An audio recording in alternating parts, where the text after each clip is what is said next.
Ready?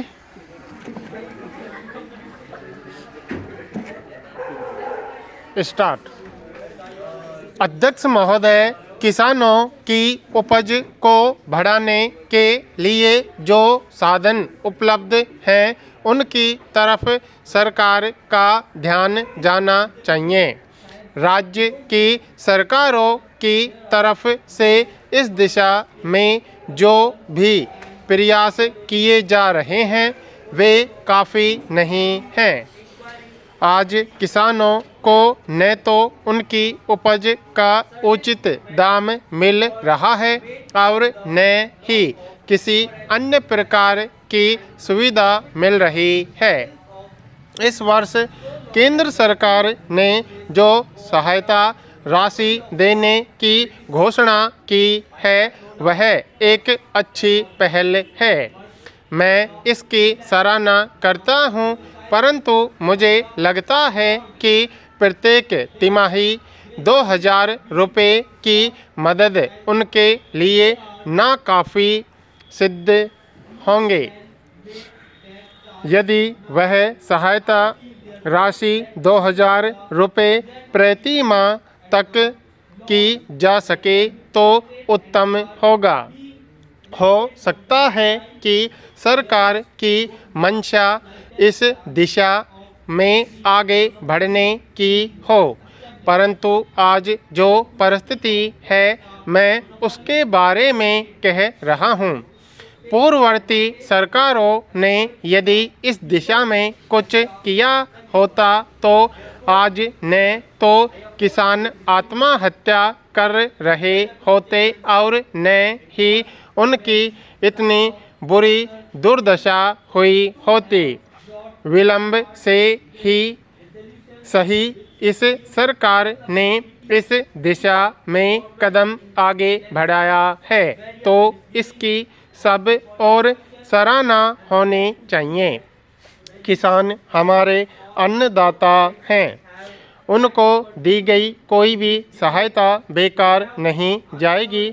वे उसे दुगना तिगुना करके समाज को वापस करेंगे।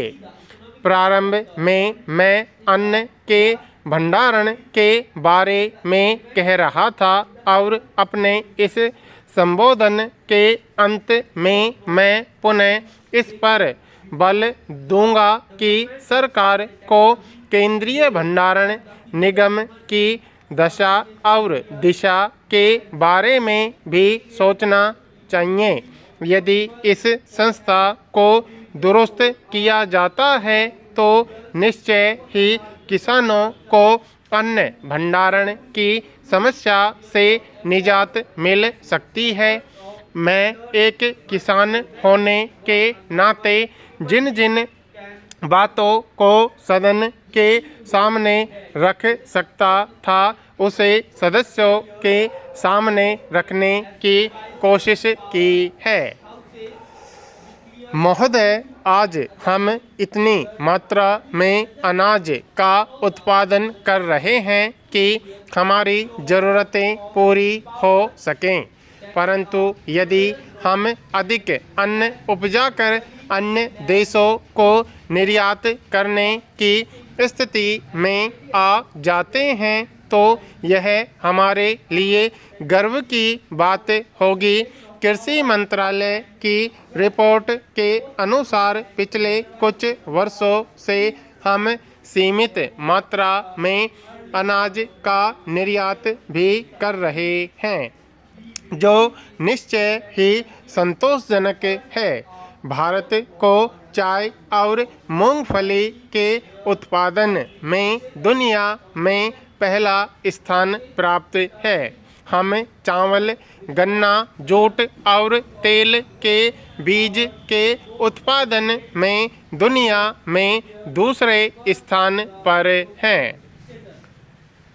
साथियों, जैसा कि सर्वविदित है कि पिछले 6 वर्षों से प्रत्येक वर्ष 31 अक्टूबर का यह पावन दिवस न केवल राष्ट्रीय एकीकरण के शिल्पकार सरदार वल्लभ भाई पटेल की जयंती के रूप में बल्कि राष्ट्रीय एकता दिवस के रूप में भी पूरे देश में हर्षोल्लास के साथ मनाया जाता है।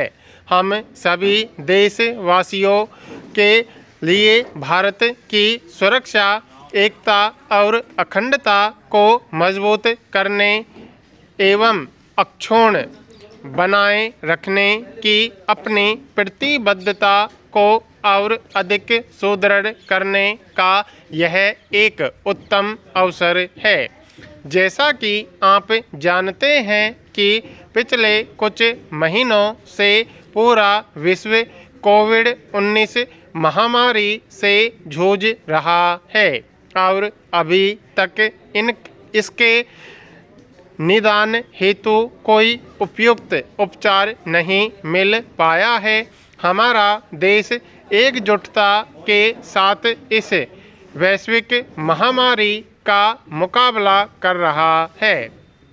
माननीय प्रधानमंत्री के कुशल नेतृत्व एवं मार्गदर्शन तथा इस हेतु उनके द्वारा दिए गए मंत्रों 2 गज की दूरी, मास्क है जरूरी और जब तक दवाई नहीं तब तक ढिलाई नहीं के कारण आज भारत विश्व में कोविड-19 की लड़ाई में सबसे आगे है। भारत में कोविड-19 की मृत्यु दर सबसे कम और स्वास्थ्य लाभ दर विश्व में सबसे अधिक है। यह सब हम लोगों में व्याप्त एकता, भाईचारा और आपसी सद्भाव एवं सहयोग तथा माननीय प्रधानमंत्री जी के कुशल नेतृत्व एवं मार्गदर्शन के कारण ही संभव हो पाया है। इस परिप्रेक्ष्य में यह भी आवश्यक होगा कि हम राष्ट्रीय एकता दिवस को पूरी सतर्कता बरतते हुए उत्साह एवं उमंग के साथ मनाएं। इसलिए यह उचित होगा कि कोविड-19 महामारी के प्रसार के मद्देनज़र इस वर्ष राष्ट्रीय एकता दिवस के अवसर पर पूर्व वर्षों की भांति रन फॉर यूनिटी का आयोजन न किया जाए, बल्कि प्रौद्योगिकी एवं अभिनव साधनों के माध्यम से राष्ट्रीय एकता दिवस के उद्देश्य को जन जन तक पहुंचाया जाए। हमें आशा है कि हम कोविड पर जल्द ही विजय प्राप्त कर लेंगे और अगले वर्ष पुनः रन फॉर यूनिटी का आयोजन करेंगे।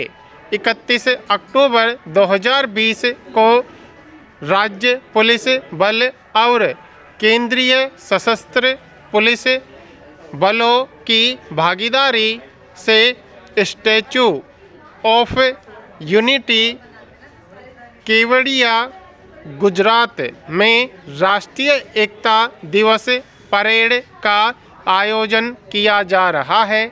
माननीय प्रधानमंत्री जी इस परेड की सलामी लेंगे और सरदार पटेल की प्रतिमा पर पद पूजा के साथ देशवासियों की ओर से उन्हें श्रद्धा सुमन अर्पित करेंगे।